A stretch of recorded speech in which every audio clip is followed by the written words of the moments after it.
বিসমিল্লাহির রহমানির রহিম। Raniganj girls school and কলেজে অনলাইন ক্লাসে তোমাদের স্বাগত। প্রিয় পঞ্চম শ্রেণীর শিক্ষার্থীবৃন্দ, তোমরা সবাই সুস্থ আছো, ভালো আছো? আমি আল্লাহর রহমতে ভালো আছি। আজকে আমি তোমাদের বাংলাদেশ ও বিশ্ব পরিচয়ের চতুর্থ অধ্যায় নিয়ে আলোচনা করব। চতুর্থ অধ্যায়ে কী কী আছে? অধ্যায়ের নাম হচ্ছে আমাদের অর্থনীতি, কৃষি ও শিল্প।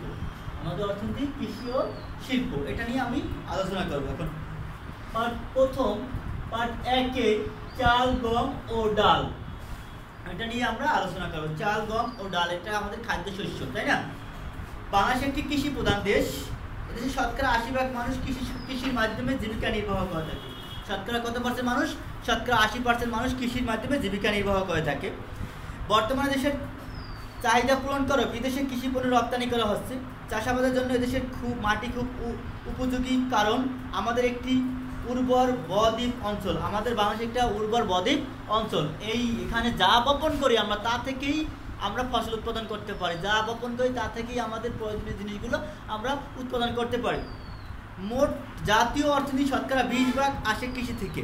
অর্থাৎ এত উর্বর মাটি, এখানে আমাদের বীজ পড়ে থাকলেই আমাদের এখান থেকে বীজ থেকে চারা হয়, চারা থেকে আবার ওই ফল হয়। অর্থাৎ আমাদের প্রয়োজনীয় উপকরণ, এত উর্বর একটি ভূমি আমাদের আল্লাহ দান করেছেন। তাহলে আমাদের দেখো, এই জাতীয় অর্থনীতিতে কৃষি থেকে যে অবদানটা, কৃষি থেকে অবদান 20%। এই পার্টে আমরা 3টি প্রধান খাদ্যশস্য নিয়ে জানবো: ধান, গম এবং কি গম ও ডাল। এই 3টে খাদ্যশস্য নিয়ে আলোচনা করব। ভাত বাংলাদেশের প্রধান খাদ্য। বাংলাদেশের প্রধান খাদ্য কি? ভাত। তাই ধান আমাদের প্রধান ফসল। বাংলাদেশের প্রধান প্রায় সব অঞ্চলেই জলবায়ু ও ভূমি ধান চাষের জন্য উপযোগী। বাংলাদেশের প্রায় সব অঞ্চলেই ধান চাষের জন্য উপযোগী। বাংলাদেশে প্রধানত আউশ, আমন, বোরো এই 3 ধরনের ধান চাষ হয়। বাংলাদেশে সাধারণত কি আউশ, আমন, বোরো এই 3 ধরনের ধান চাষ হয়ে থাকে। এরপর দেখো গম। বাংলাদেশের উত্তর পশ্চিম অঞ্চলে গম উৎপাদন বেশি হয়। শীতকালে গমের চাষ হয়ে থাকে। অর্থাৎ বাংলাদেশের উত্তর পশ্চিম অঞ্চলে গম চাষ বেশি হয় এবং শীতকালে এই গম চাষটা হয়ে থাকে। বাংলাদেশে গমের আঠায় তৈরি বিভিন্ন খাবারের চাহিদা দিন দিন বাড়ছে, ফলে গম চাষের প্রসার ঘটছে। বাংলাদেশের গমের তৈরি আটা দিয়ে বিভিন্ন ধরনের খাদ্য সামগ্রীর চাহিদা দিন দিন বৃদ্ধি পাচ্ছে, ফলে কি এই গমের চাষের প্রসারও ঘটছে। এরপর আছে কি? দেখো ডাল। বাংলাদেশের একটি গুরুত্বপূর্ণ কৃষি পণ্য। বিভিন্ন ধরনের ডাল আছে, যেমন ছোলা, মসুর, মুগুর, মটর, মাসকলাই, অহরহর ইত্যাদি। বাংলাদেশের উত্তর পশ্চিম অঞ্চলে ডালের চাষ বেশি হয়। বাংলাদেশের উত্তর এবং পশ্চিম অঞ্চলে কি হয়? বাংলাদেশের উত্তর এবং পশ্চিম অঞ্চলে ডালের চাষ ভালো হয়। তবে দেশের চাহিদা পূরণের জন্য বিদেশ থেকে ডাল আমদানি করতে হয়। অর্থাৎ দেশের যে পরিমাণ চাহিদা আছে, এই চাহিদা পরিমাণ ডাল আমাদের দেশে উৎপাদন হয় না, ফলে বিদেশ থেকে ডাল আমদানি করতে হয়। এবার দেখো পার্ট 2-তে কি আছে? আলু, তেলবীজ ও মশলা। আলু, তেলবীজ ও মশলা। দেখো, আলু একটি প্রয়োজনীয় খাদ্য, একটি শর্করা জাতীয় খাদ্য। আমাদের দেশে উর্বর দোআঁশ ও বেলে মাটিতে আলু চাষের জন্য বিশেষ উপযোগী। আমাদের দেশে উর্বর ও বেলে দোআঁশ মাটি আলু চাষের জন্য বিশেষ উপযোগী। এখানে গোল আলু, মিষ্টি আলু চাষ বেশি হয়। দেশের চাহিদা মেটানোর পর উদ্ভিদ আলু বিদেশে রপ্তানি করা হয়। অর্থাৎ এখানে যে পরিমাণ আমাদের দেশে প্রচুর পরিমাণ আলু উৎপন্ন হয়, এখানে উর্বর দোআঁশ মাটিতে কি আলু চাষ বেশি হয়, এবং এখানে মিষ্টি আলু এবং গোল আলু এই 2টা আলু চাষ হয় এবং দেশের চাহিদা পূরণ করে এটা বিদেশে এই আলু রপ্তানি করা হয়। এরপর 2 নম্বর আছে কি? তেলবীজ বা তৈলবীজ। আমরা তৈল দিয়ে অনেক খাবার রান্না করি। সরিষা, বাদাম, তিসির বীজ পেষণ করে আমরা তৈল পেয়ে থাকি।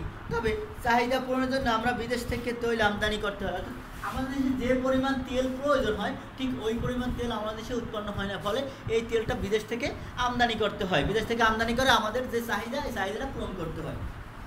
এরপর দেখো মশলা। খাবারকে সুস্বাদু করার জন্য আমরা খাবারের ভিতরে কি মশলা দিয়ে থাকি, বিভিন্ন খাবারের ভিতরে মশলা দিয়ে থাকি। আমরা পেঁয়াজ, রসুন, আদা, মরিচ ইত্যাদি উৎপাদন করি। দেশে যে পরিমাণ মশলা উৎপন্ন হয় তাতে দেশের মশলার চাহিদা অনেকখানি পূরণ হয়। তবে ঘাটতি মেটাতে কিছু পরিমাণ মশলা আমদানি করতে হয়। অর্থাৎ আমরা খাবার সুস্বাদু করার জন্য পেঁয়াজ, রসুন, মশলা দিয়ে থাকি। এগুলো দিয়ে আমরা খাবারকে সুস্বাদু করে থাকি। কিন্তু আমাদের দেশে যে পরিমাণ মশলা উৎপাদন হয়, এই পরিমাণ মশলা আমাদের অনেকখানি চাহিদা পূরণ করে, ফলে বাকি যে চাহিদাটা থাকে এটা বিদেশ থেকে আমদানি করে আমাদের এই চাহিদা পূরণ করতে হয়। এরপর দেখো পার্ট 3। পার্ট 3-এ কি আছে? অর্থকারী ফসল। অর্থকারী ফসল কি কি? এখানে 3টা ফসলের নাম আছে, পাট, চা এবং তামাক। অর্থকারী ফসল হচ্ছে যে ফসলটা সরাসরি অর্থের জন্য বা বিক্রির জন্য উৎপাদন করা হয় বা জন্মানো হয় তাকে কি বলা হয়? অর্থকারী ফসল বলা হয়। এখন দেখো অর্থকারী ফসল কি বলছে? পাট। পাট হলো আমাদের দেশের প্রধান অর্থকারী ফসল। পাট হলো আমাদের দেশের প্রধান অর্থকারী ফসল। বিশ্বের ভারতের পরে বাংলাদেশে সবচেয়ে বেশি পাট উৎপন্ন হয়। ভারতে বিশাল এরিয়া, বিশাল আয়তন, ওখানে বেশি পাট উৎপন্ন হয়। দ্বিতীয় নম্বরে কি আছে? বাংলাদেশ। বাংলাদেশের ময়মনসিংহ, ফরিদপুর, কুমিল্লা, পাবনা, কুষ্টিয়া, যশোর, নওগাঁ জেলায় পাট বেশি। বাংলাদেশের কোন কোন অঞ্চলে? যশোর, ফরিদপুর, কুমিল্লা, পাবনা, কুষ্টিয়া, নওগাঁ জেলায় প্রচুর পরিমাণ পাট উৎপন্ন হয়। বাংলাদেশের পাটকে সোনালী আঁশ বলা হয়। বাংলাদেশের পাটকে কি বলা হয়? সোনালী আঁশ বলা হয়। পাট দিয়ে তৈরি রশি, চটের থলে, বস্তা ইত্যাদি তৈরি হয়। পাট রপ্তানি করে প্রচুর পরিমাণ বৈদেশিক মুদ্রা অর্জন করা হয়। পাট দিয়ে কী কী তৈরি হয়? পাট দিয়ে তৈরি হয় রশি, চটের বস্তা, থলে ইত্যাদি তৈরি হয়। আর পাট বিদেশে রপ্তানি করে কি? প্রচুর পরিমাণ বৈদেশিক মুদ্রা অর্জন করে। এই জন্য পাটকে কী বলা হয়? সোনালী আঁশ বলা হয়। আমাদের দেশে জলবায়ুর জন্য পাট চাষের জন্য বিশেষ উপযোগী। আমাদের দেশের জলবায়ু, আমাদের যে জলবায়ু, এই জলবায়ুটা পাট চাষের জন্য বিশেষ উপযোগী। এরপর 2 নম্বর আছে চা।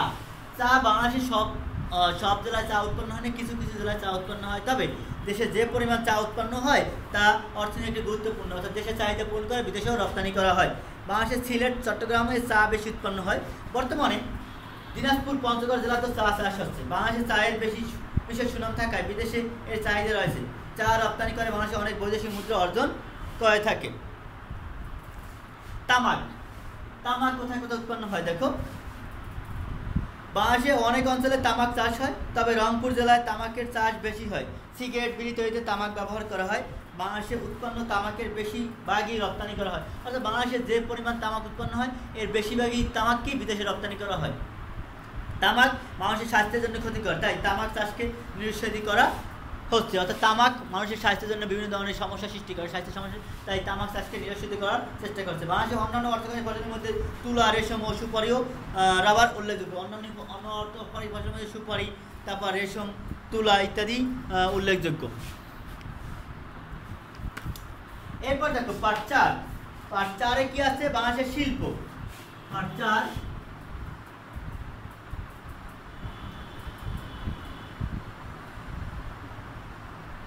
বাংলাদেশের শিল্প। বাংলাদেশের শিল্প কি আছে? বাংলাদেশের শিল্পের ভিতরে বস্ত্র শিল্প, পোশাক শিল্প এবং পাট শিল্প। বাংলাদেশের শিল্পের ভিতরে প্রধান 3টি শিল্পের এখানে ব্যাখ্যা দেওয়া হয়েছে। কি কি? বস্ত্র শিল্প, পোশাক শিল্প এবং পাট শিল্প। বস্ত্র শিল্প, পোশাক শিল্প এবং পাট শিল্প।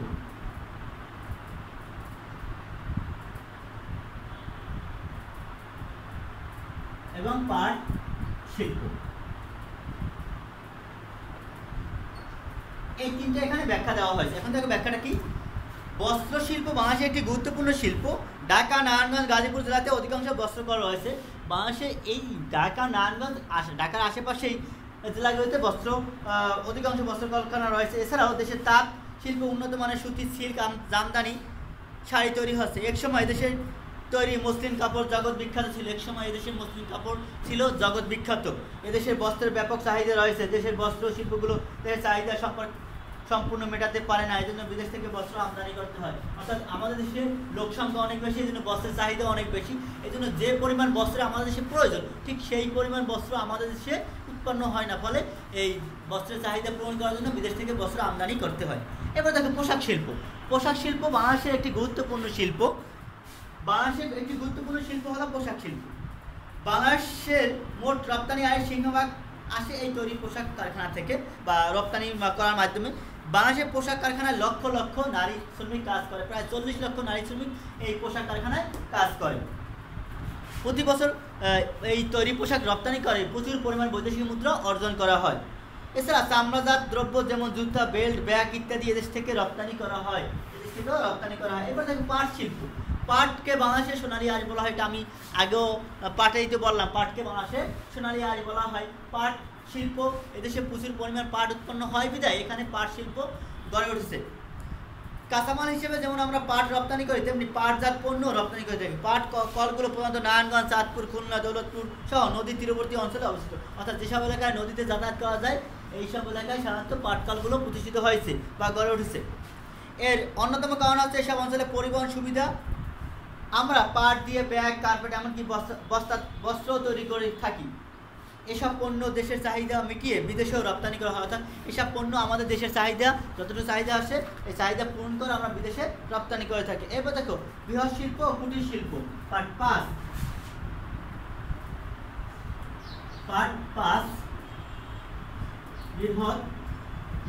বৃহৎ শিল্প ও কুটির শিল্প।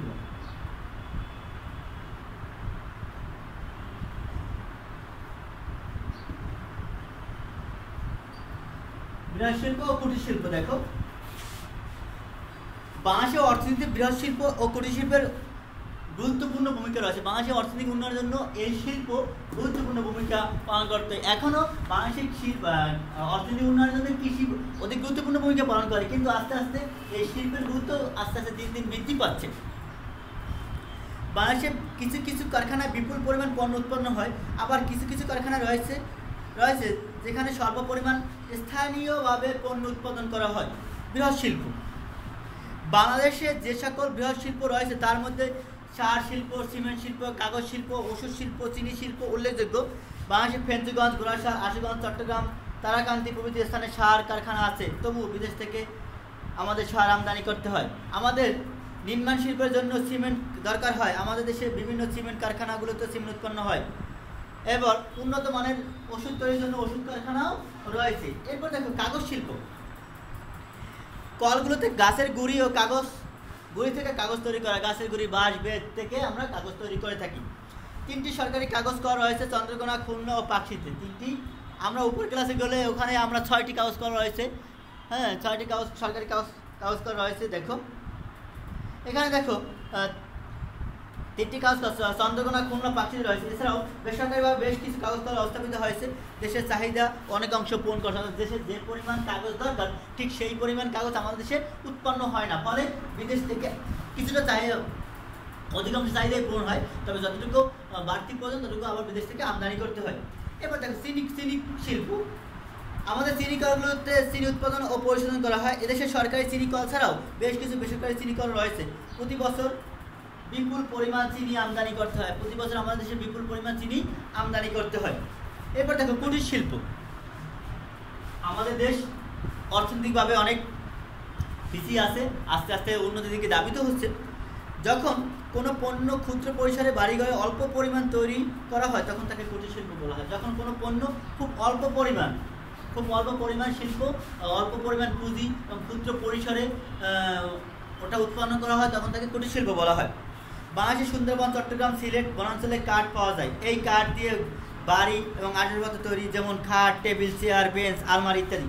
গৃহস্থালির নানা কাজে কাঁসার তৈরি জিনিস ব্যবহার করা হচ্ছে। জামালপুর জেলার ইসলামপুর, টাঙ্গাইল জেলার কাকমারি, ঢাকা জেলার ধামরাই কাঁসা শিল্পের জন্য বিখ্যাত। এখন যদি আসে কাঁসা শিল্পের জন্য কোথায় কোথায় বিখ্যাত, ধামরাই হচ্ছে কাঁসা শিল্পের জন্য, আর জামালপুর জেলার ইসলামপুর, টাঙ্গাইল জেলার কাকমারি, ঢাকা জেলার ধামরাই, এইগুলো হচ্ছে কি কাঁসা শিল্পের জন্য বিখ্যাত। আমরা মাটি দিয়ে মাটির পাত্র এবং পোড়ামাটি নানা জিনিস তৈরি করে, যেমন হাঁড়ি, পাতিল, ফুলদানি, থালি ইত্যাদি। আমরা এটাও কুটির শিল্পকার, মাটি দিয়ে বিভিন্ন ধরনের ফুলদানি, বিভিন্ন ধরনের হাঁড়ি, পাতিল তৈরি করে থাকি, এগুলো হচ্ছে এই কুটির শিল্পের অন্তর্গত। তাহলে আমি এই বাংলাদেশের অর্থনীতি এবং কৃষি ও শিল্প নিয়ে কি পাট, চাল, ডাল, গম এগুলো খাদ্য শস্য, আলু, তেলবীজ খাদ্য শস্য, পাট, তামাক এবং অর্থকারী ফসল। আর বাংলাদেশের শিল্প কি বস্ত্র শিল্প, পোশাক শিল্প, পাট শিল্প এবং পাশে কি আছে বৃহৎ শিল্প এবং কুটির শিল্প। বৃহৎ শিল্প হচ্ছে অধিক শ্রমিক এবং অধিক বড় বিশাল জায়গা এবং অধিক মূলধন প্রয়োজন। আর কুটির শিল্প হচ্ছে যেখানে কম মূলধন প্রয়োজন, কম পরিসর প্রয়োজন, কম শ্রমিক প্রয়োজন। এইসব শিল্প রয়েছে কুটির শিল্প। এটা অর্থনৈতিক উন্নয়নের জন্য খুব গুরুত্বপূর্ণ ভূমিকা পালন করে। তাহলে আমি দেখো অধ্যায় 4 আমাদের শেষ। অধ্যায় 4 থেকে আমাদের কি বাড়ির কাজ থাকতে পারে, বাড়ির কাজগুলো তোমরা বাসায় প্র্যাকটিস করবে। দেখো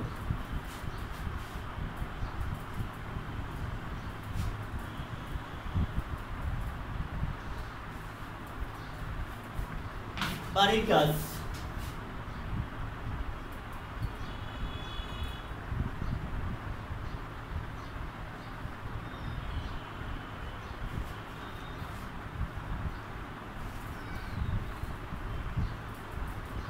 ওই যে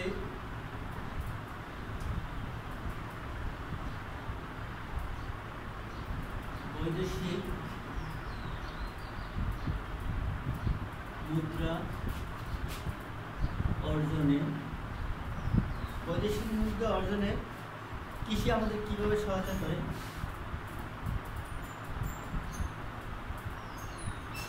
কৃষি আমাদের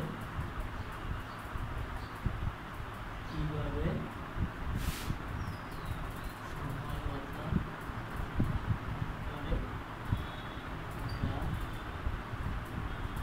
চারটি বাক্যে লেখো।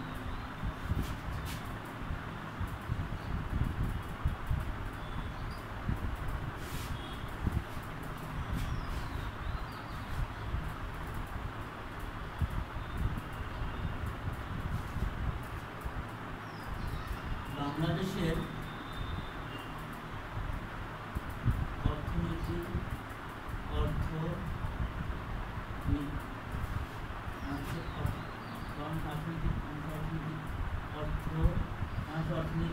অর্থনৈতিক উন্নয়নে পোশাক শিল্পের গুরুত্ব চারটি দায়িত্ব।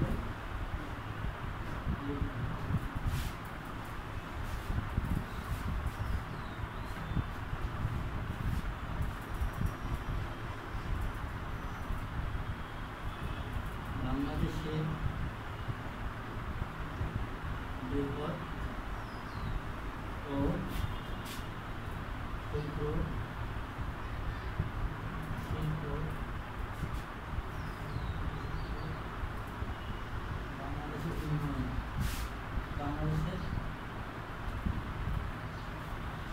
বাংলাদেশের উন্নয়নে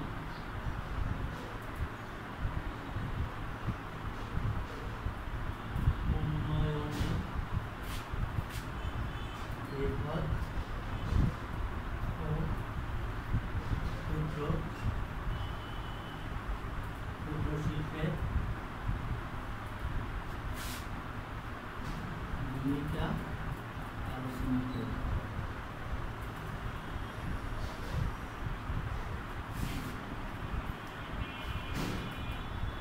তাহলে আমি দেখো এই যে কোশ্চেন তিনটা যদি আমি পড়ি তাহলে এই পার্টে যে কোশ্চেনগুলো আছে সবগুলো তোমাদের আয়ত্তে চলে আসবে। ঠিক আছে, তোমরা সবাই ভালো থাকো, সুস্থ থাকো, আর পড়াশোনা নিয়মিতভাবে তোমরা ঠিকমতো পড়াশোনা করে রাখো। ঠিক আছে, তোমাদের আর বেশি এই মানুষ বিশ্ব পরিচয় বইতে আর বেশি অর্থাৎ বাকি নেই, আর দুইটা বা তিনটা ক্লাস দিলে আমাদের তোমাদের বই শেষ হয়ে যাবে। এরপর তোমাদের যদি কোনো সমস্যা থাকে তোমরা আমার সাথে যোগাযোগ করবে, আমি তোমাদের পরবর্তী ক্লাসে আমি এটা নিয়ে আলোচনা করবো। ঠিক আছে, তোমরা সবাই ভালো থাকো।